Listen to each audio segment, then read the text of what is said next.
Shalom Aleichem, Nala viewers. This is Rav Heshi Reichen with another installment of our series on Jewish marriage as viewed in the light of Chasidus. And our shir is dedicated to the memory of Rocheleh Bas Reb Chaim Tzvi Aleh Shalom. And today's shir is taken from the Shem Shmuel and Sefer Bereshis on page Reish Yud. It deals with the marriage of Sarah Imenu and Avraham Avinu, the first Jewish marriage. And as we would imagine, it's a prototype. It's the prototype marriage. And what we want to discuss today is what that prototype was, and more specifically to hone in on the role of the husband versus the role of the wife in marriage, as using the Avraham and Sarah model. And we'll see what this means for ourselves and our own marriages. The Medrash says that Yodei Hashem Yemei Tamimim Zu Sarah Shoyset Tamimah B'Maaseha. The Almighty pays attention, is aware of the lives of the perfect people. This is Sarah who was perfect in her actions. A similar medrash says, Zu Avraham Shahaya Tamim. This is Avraham who was perfect.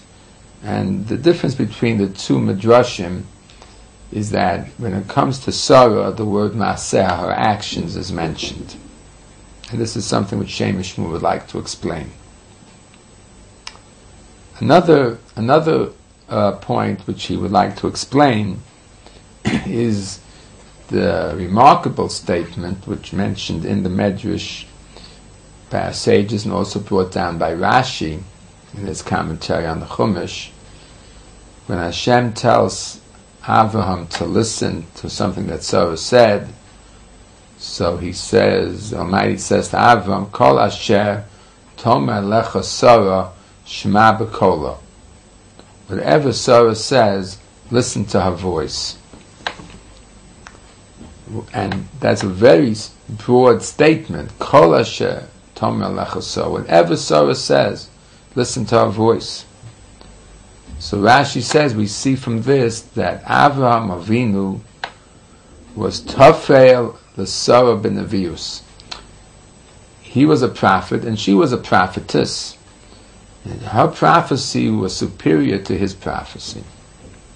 So therefore, he had to listen to her prophetic statements. This, of course, is a remarkable statement. Surprising statement, because the Torah really focuses very much on Avraham and a little bit on Sarah in terms of what she said, what she did. And of course, in Parshas Chayesar, it spends a lot of time about her funeral and burial. But still, to say that she was greater than Avram is really a surprise in prophecy. So this also needs an elaboration, a clarification. Now, he quotes the Zohar, the Kabbalistic work, which is the basis of Chasidus and Kabbalah, is that Avraham and Sarah represent, in terms of the unified marriage which they were. And we spoke about the unity of marriage in one of our previous sessions, that in this unified marriage of husband and wife, we can look at it as a single human being, because they merge in the Kabbalah. The two halves of the soul come together. But as we know, also from Chasidus and Kabbalah, and we've discussed this many times in Shem Shmuel because it's a very favorite theme of his, the different levels of the soul and how that soul interacts with the body. And in classical Hasidus and Kabbalah, there are 5 levels, but what concerns us now are the 3 basic levels of the human soul. And that is level 1, the biological level of the soul, source of life for the body. The emotional soul, which is said to sort of be centered in the heart.